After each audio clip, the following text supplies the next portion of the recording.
ゼロになったっていい。Pada awalnya, aku merasa inspeksi ini sangat merepotkan karena harus bangun pagi dan berpergian. Namun, pemandangan yang kulihat saat naik kereta membuatku berubah pikiran. Aku melihat orang-orang yang sibuk bekerja sejak pagi. Mereka semua sangat rajin. Lalu bagaimana denganku? Aku naik kereta dengan nyaman, tetapi mengeluh dalam hati karena merasa lelah. Saat aku sedang mengamati pemandangan, Bibi menyapaku. Inspeksi ini hanya formalitas. Kau hanya perlu menunjukkan wajahmu. Jangan terlalu khawatir. Aku tidak bisa setuju mendengar perkataannya. Bagaimanapun juga, inspeksi adalah kewajiban seorang penguasa. Dan aku datang untuk menggantikan ayah. Aku tidak ingin melakukannya dengan setengah hati. Aku ingin melihat langsung orang-orang berharga yang bekerja keras di tanah kami, yang menghasilkan bahan makanan lezat agar aku bisa makan dengan enak. Dengan tekad itu, aku meminta dokumen tentang daerah yang akan kami kunjungi. Sang bibi merasa heran, tapi Jubilian tersenyum lalu berkata, "Aku ingin melihat dokumen-dokumen itu." Di sisi lain, Max masih sibuk berlatih pedang dengan Regis. Meski tubuhnya kini sudah berevolusi menjadi transenden, dia tetap tidak mampu menandingi gurunya. Pertarungan malam itu berlangsung lama sampai matahari terbit tanpa dia sadari. Akhirnya, Regis menyarungkan pedangnya dan berkata bahwa duel cukup sampai di situ. Max menyadari latihan keras itu bukan tanpa maksud. Gurunya sengaja menahannya semalaman agar tidak sempat menyelinap ke kamar Jubilian. Padahal dalam hati dia memang berniat melakukan itu. Tentu saja dia hanya ingin berpegangan tangan saat tidur. Tetapi dia juga ingin merasakan bagaimana rasanya bangun di pagi hari di ranjang yang sama dengannya. Regis tersenyum tipis dan memberi syarat tegas. "Sampai kau bisa mengalahkanku, jangan harap aku mengizinkanmu berhubungan dengan putriku." Max menggertakkan giginya. "Lihat saja nanti, aku pasti akan mengalahkanmu." Sinar matahari musim gugur memang tidaklah terik, tapi sangat kuat. Jubilian melanjutkan inspeksi dengan payungnya. Dia memeriksa ladang gandum dan mencatat bahwa wilayah Foyan terlalu bergantung pada gandum. Meskipun tidak sulit untuk ditanam, gandum memiliki pertumbuhan yang lambat dan efisiensi produksi per area yang lebih rendah daripada beras atau jagung. Jagung khususnya memiliki masa tanam yang singkat dan tumbuh dengan baik bahkan di lingkungan yang tandus, sehingga tidak memerlukan perawatan yang cermat dan akan membuat pekerjaan petani lebih mudah. Bagaimana kalau menyuruh mereka menanam jagung di area ini? Saat aku sedang berpikir sambil memandangi ladang gandum dan peta, Bibi di sampingku menguap. "Apa kau tidak bosan?" Sebagai jawaban, aku tersenyum. Buku-buku yang kubaca selama ini di rumah, semuanya adalah buku-buku untuk hidup mandiri. Di antaranya, ada banyak buku tentang manajemen wilayah yang kubaca dengan harapan suatu hari nanti akan menerima wilayah dari ayah. Kalau begitu, bagaimana kalau kita pergi ke kebun buah? Sekalian mencicipi buah yang akan dipanen. Aku teringat dokumen yang baru saja kubaca dan mataku berbinar. Dokumen itu mengatakan bahwa apel dari wilayah kami sangatlah lezat dan manis. Saat aku hendak mengikuti Bibi ke kebun buah, aku mendengar suara yang memanggilku. Aku senang ayah dan Max datang tepat saat aku mencicipi apel. Aku masih penasaran apa yang mereka lakukan karena tidak terlihat pagi ini. Melihat ayah, aku teringat saat kami tanya jawab tentang manajemen wilayah di perpustakaan. Karena itu, aku ingin menceritakan ideku tentang menanam jagung kepada ayah. Regis yang mendengar pendapat itu pun terkesan. Dia memanggil administrator untuk segera mencatat perintah bahwa mulai tahun depan, 1/5 ladang akan ditanami jagung. Saat aku tersenyum karena berpikir efisiensi wilayah akan meningkat, Max masuk ke dalam payungku. Dia merangkul bahuku dan berkata, "Tadi aku dengar kau akan pergi ke kebun buah.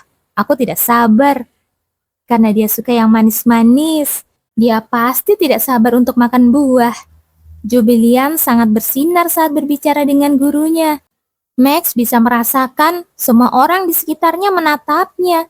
Namun Jubilian yang tidak peka, tidak menyadari tatapan-tatapan itu. Max merasa kesal dan masuk ke dalam payung Jubilian. Dia menyebutkan kebun buah dan mendorongnya untuk segera pindah. Namun hasilnya mengerikan. Max menatap pai apel di depannya. Dia masih tidak suka yang manis-manis dan juga tidak menyukai buah. Tapi dia tidak bisa mengatakan yang sebenarnya kepada Jubilian yang matanya begitu berbinar. Max tersenyum paksa dan memasukkan pai apel ke dalam mulutnya, seolah itu sangatlah lezat. Sial, ini terlalu manis. Haruskah aku mengatakan yang sebenarnya? Namun dia segera berubah pikiran. Aku sangat bangga karena kamu memakan apel dari wilayah kami dengan begitu lahap. Jubilian yang berbicara dengan mata berbinar terlihat sangat menggemaskan. Yah, mungkin ini saatnya untuk menghilangkan kebiasaan pilih-pilih makanan. Max meyakinkan dirinya sendiri dan menghabiskan pai apel. Saat dia melihat Jubilian menatapnya, apel itu perlahan-lahan terasa semakin enak. Dalam hati, Max mulai berhayal. Dia ingin berjalan berdua dengannya di tempat sepi, menggenggam tangannya, bahkan mencuri ciumannya.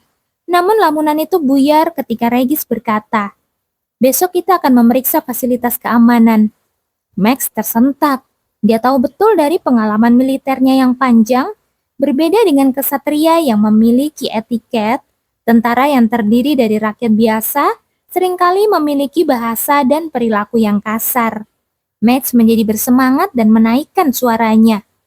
"Aku juga akan ikut." Gurunya tersenyum. "Baiklah."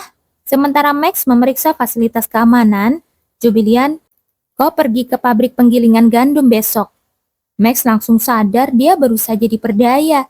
Gurunya sengaja memancing reaksinya, dan kini dia hanya bisa menggertakkan gigi dengan kesal.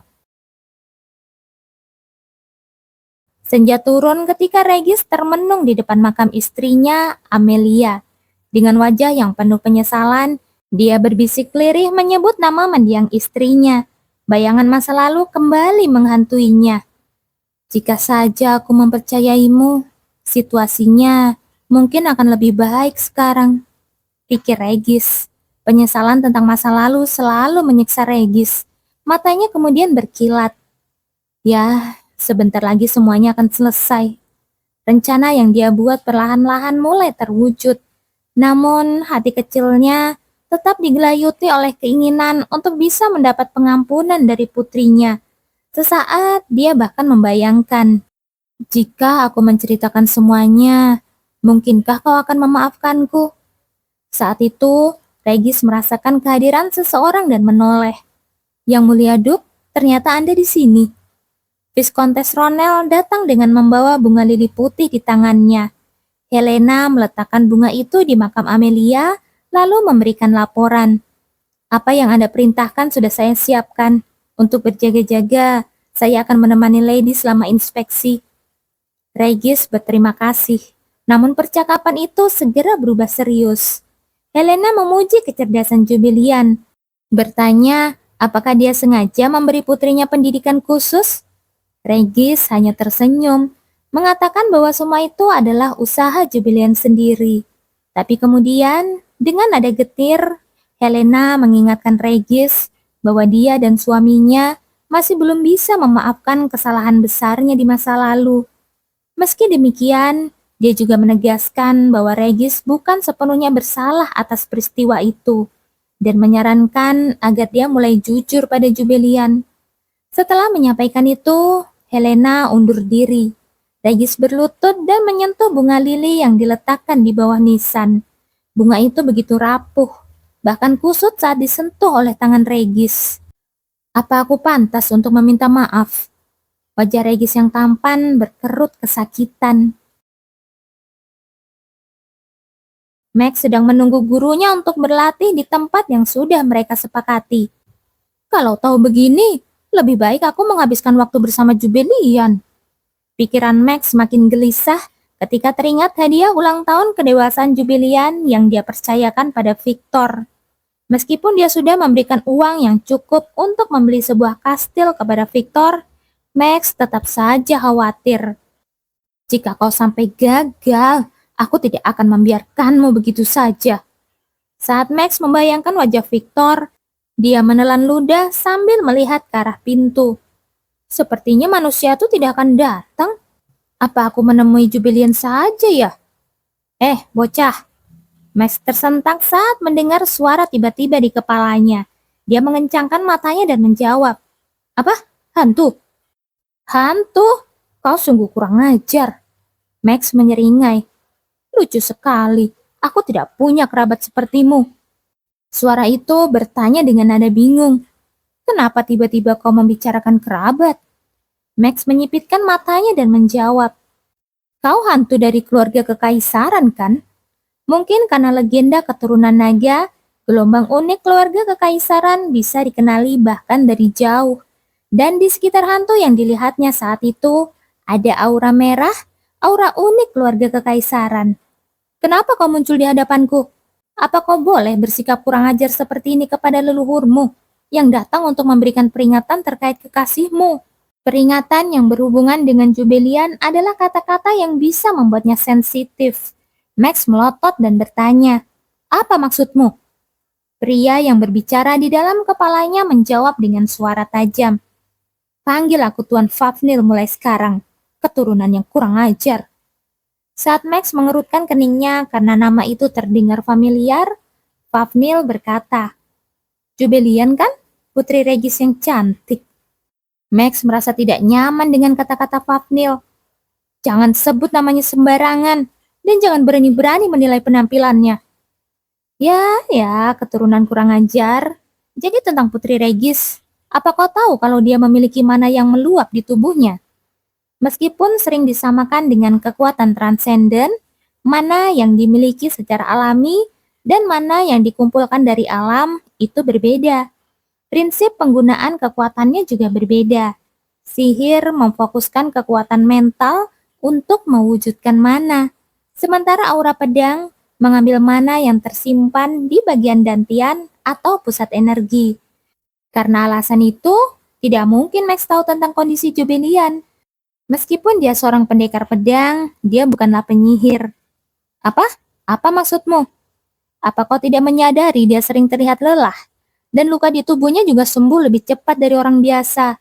Jubilian memang sering terlihat lelah, tetapi penyembuhan luka bervariasi pada setiap orang. Jadi sulit untuk mengiyakan. Apa kau tidak sering khawatir atau terfokus padanya? Dan kau merasa nyaman saat bersamanya kan? Max yang diam-diam mendengarkan tidak bisa tidak mengeraskan wajahnya. Bagaimana dia tahu?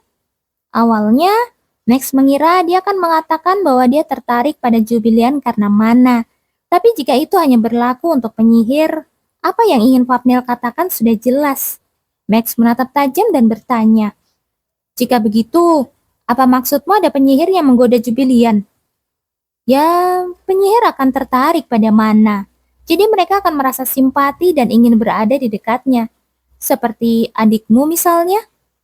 Saat Fafnir menyelesaikan perkataannya, Max mengerutkan keningnya karena terkejut. Beatrice, seorang penyihir. Memang benar Beatrice menunjukkan ketertarikan yang aneh pada Jubilian. Jika dipikir-pikir lagi, dia juga sepertinya pernah menggoda Jubilian. Apa itu semua karena mana? Saat Max mengerutkan keningnya sambil mengenang adik perempuannya, Fafnir berkata, "Belum. Aku hanya akan memberitahumu bahwa dia memiliki bakat sihir yang melimpah."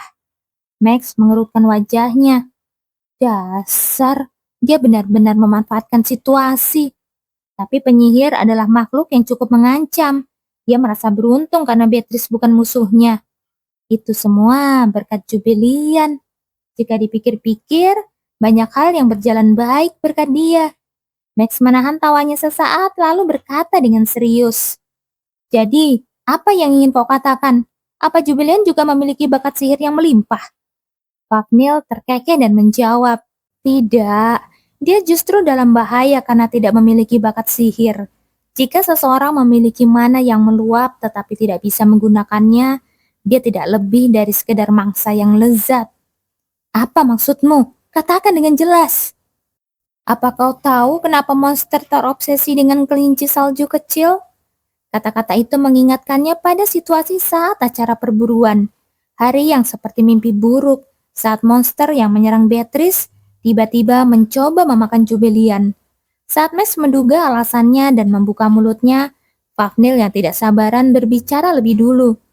Karena dia memiliki mana. Meskipun sedikit, makhluk yang bisa menggunakan mana bisa menyerapnya. Max mengerti maksudnya dan menggertakkan giginya. Memangnya siapa yang berani merebut kekuatan itu? Dia adalah Putri Duk dan juga kekasihku sang putra mahkota. Bukankah terlalu serakah jika kau ingin aku memberitahumu hal itu juga? Aku harus pergi sekarang. Apa? Tunggu. Max terkejut dan memanggil Fafnir yang tiba-tiba ingin pergi. Oh, dan sebaiknya kau tidak terlalu mempercayai Regis. Max mengerutkan wajahnya mendengar perkataan Fafnir yang mengganggu pikirannya. Namun, tidak ada lagi suara yang terdengar. Saat dia pusing memikirkan hal itu, dia merasakan kehadiran dari jauh. Itu guru. Max berhenti sejenak saat hendak bersiap untuk duel. Pertanyaan, apa aku bisa mempercayai guru, muncul di benaknya. Namun keraguan itu hanya berlangsung sesaat. Max, sudah siap? Max melepaskan tinjunya dan menatap gurunya yang mendekat. Yah, aku tidak perlu mempercayai semua perkataan hantu itu. Yang perlu kupikirkan hanyalah informasi yang kubutuhkan. Max mengangguk. Tentu saja, bersiaplah. Karena hari ini, Anda akan mengizinkan saya untuk berpacaran dengannya. Gurunya hanya menghela nafas dan menghunus pedangnya. Aku juga tidak akan menahan diri. Saat pedang mereka berbenturan, aura yang mengalir dari pedang itu menyebar ke sekeliling. Max memutuskan untuk melupakan semua perkataan yang baru saja dia dengar, kecuali peringatan yang berhubungan dengan Jubilian. Max menangkis pedang gurunya dan menggertakkan giginya. Sudah ada banyak pria yang menggodanya, dan sekarang aku harus mewaspadai penyihir juga. Aku harus berusaha lebih keras agar tidak ada yang berani mendekati Jubilian.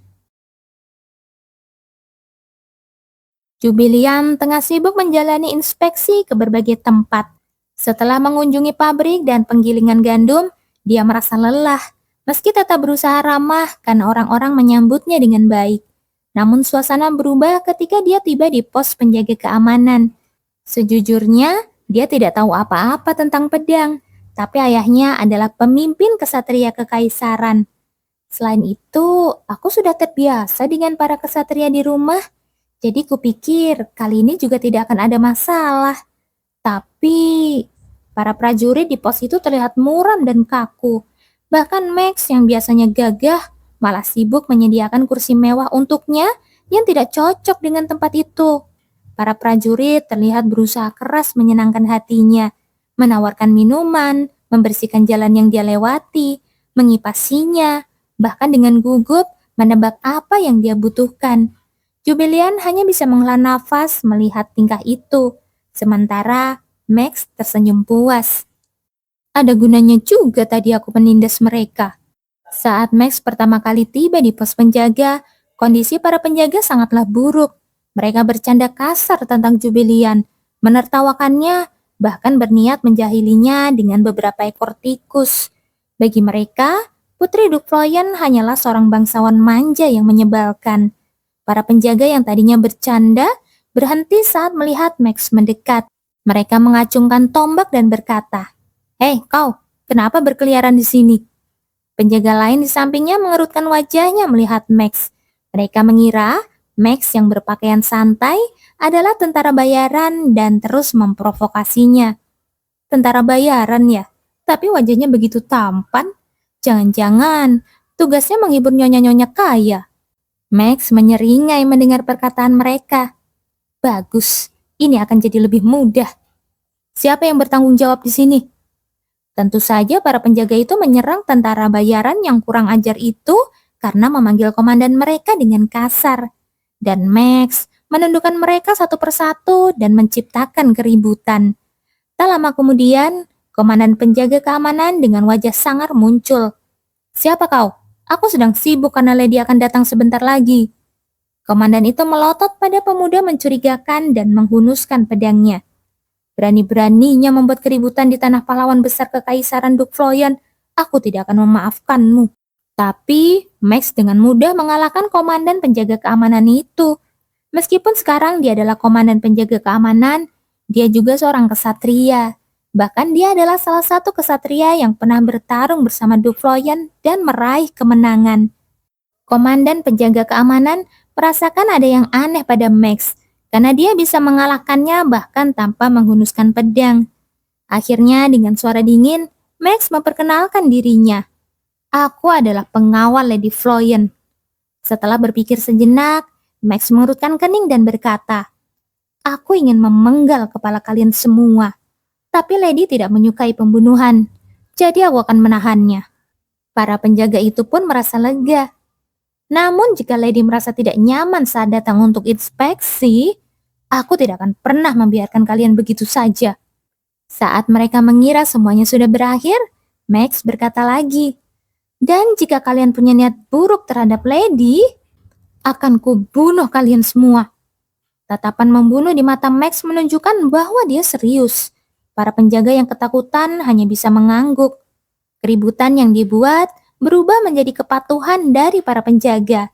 Max menyeringai sambil melihat para penjaga yang terus mengawasinya. Benar, berbicara dengan tinju adalah cara komunikasi terbaik. Saat itu Jubilian berkata, maafkan aku, sepertinya aku secara tidak sengaja menyusahkan kalian. Max dan semua orang menatap Jubilian. Dia menghela nafas dan melanjutkan. Meskipun kalian menerimanya dengan cara berbeda, sebenarnya aku datang untuk melihat pos ini, agar bisa memperbaiki hal-hal yang membuat kalian tidak nyaman. Jubilian juga mengucapkan terima kasih, karena berkat mereka, dia bisa berjalan-jalan dengan aman di tanah milik ayahnya, bahkan di malam yang gelap. Baginya, itu adalah anugerah besar yang tidak boleh dilupakan. Para penjaga itu terkejut dan melupakan peringatan Max, lalu menatap Jubilian. Mereka pikir dia cantik saat melihatnya sekilas, tapi setelah melihatnya lebih dekat, dia terlihat seperti malaikat yang turun dari surga. Bagi mereka, bangsawan hanyalah atasan yang sombong. Meskipun komandan penjaga sering memuji Duk Floyen, mereka tidak terlalu merasakannya.